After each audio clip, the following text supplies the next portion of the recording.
नमस्कार, आप देख रहे हैं एफएम न्यूज और मैं हूं आपके साथ मनीषा सिंह। बात करेंगे पहली बड़ी खबर की। समयपुर बादली दिल्ली के समयपुर गली नंबर 9 में एक महिला का शव रखकर परिजनों ने जोरदार प्रोटेस्ट किया है और प्रोटेस्ट करते हुए सीधे स्वरूप नगर थाना पुलिस पर आरोप लगाया कि पुलिसकर्मी एक महिला की मौत के मामले को लगातार दबाने की कोशिश कर रहे हैं।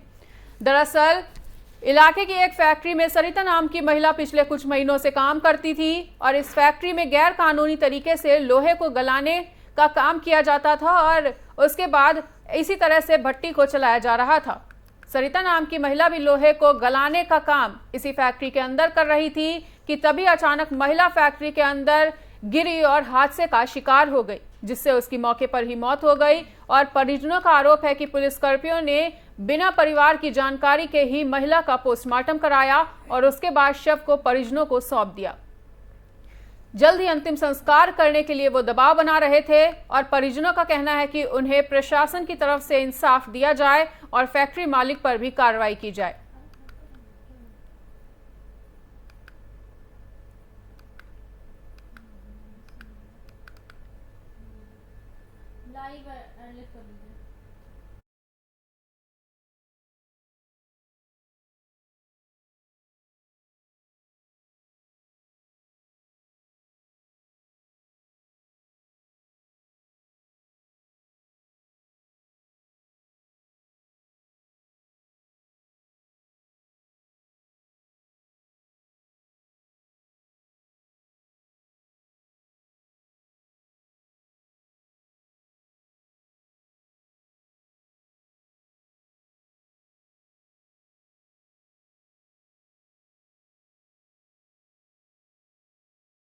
मनोज कुमार झा है। मनोज जी, एक क्या चीज की फैक्ट्री है? इसमें लोहा गलाई होती है, जो चूल्हे की भट्टी बनता है, जबकि इसमें लाइसेंस होना चाहिए। बॉयलर बनता है, बॉयलर इसमें अलाउ नहीं है। बॉयलर जब फटा है तो और लेबर बच गया, एक ही लेबर जख्मी हुआ, जिसको इन्होंने दफनाने की कोशिश किया, छुपाने का कोशिश किया पैसा ले करके।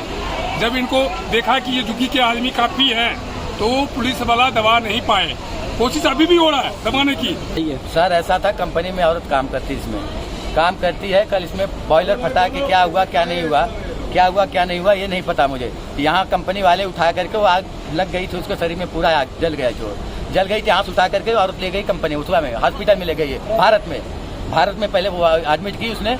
इसके बाद हमारे को फोन गया, मैं वहाँ पहुँचा, मौके पर जब पहुँचा वहाँ तो उसको देखा मैंने, हालत तो बड़ी गंभीर थी औरत का। औरत से मैंने ये बात को कहा कि क्या दिक्कत हुआ, क्या परेशानी। हाँ, बोलने को नहीं थी, वो बोलने को नहीं थी। उसने मालिक को फिर फोन किया गया, मालिक आया, अपने अब गाड़ी से लेके गया हमारे को। मैंने कहा सर ऐसा करो, सीरियस है मैटर। और हमारी कह रही थी कि इसको ले चलो प्राइवेट में लेके चलोगे ठीक रहेगा, सरकारी में ले चलो दिक्कत हो जाए, क्योंकि मैं ज़्यादा जल चुकी हूँ। मैंने कहा चलो ठीक है। मालिक से मैंने कहा इस चीज़ को, मालिक से मैंने ये चीज़ को कहा कि ऐसा करो, इसको जो है कि सर ले चलो प्राइवेट में, ले चलो प्राइवेट में कहीं। मालिक सुनने को तैयार नहीं। मालिक फिर ले जा करके अम्बेडकर हॉस्पिटल में यहाँ कर दिया। यहाँ जा करके अब वहाँ इतना हमारे को जिल्लत हुआ, इतना किल्लत हुआ उसमें जा करके अम्बेडकर में कि वहाँ मत पूछिए। वहाँ से फिर मैंने आधा घंटा 2 घंटा तक, अब काफ़ी देर तक मैं वहाँ पे काफ़ी देर तक वहाँ इंतजार किया। ना डॉक्टर सुनवाई हो रहा, नहीं। मालिक गेट के बाहर खड़ा हुआ है। मालिक को जा करके बोलते हो कि कम से कम इसको रिफर तो किया जाए, यहाँ से रिफर करवाइए इसको, मैं इसको यहीं और लेकर चलूँ, क्योंकि मामला और सीरियस हो रहा है। मनोज कुमार झा है। मनोज जी, एक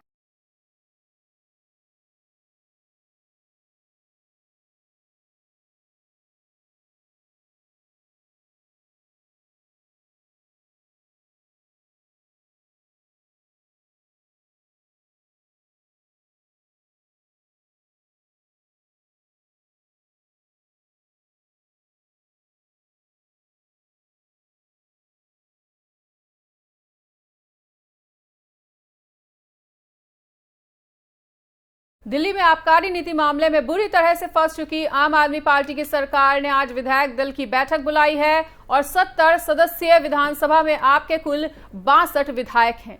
11 बजे बैठक बुलाई गई थी, लेकिन उस समय तक 19 विधायक नहीं पहुंचे थे।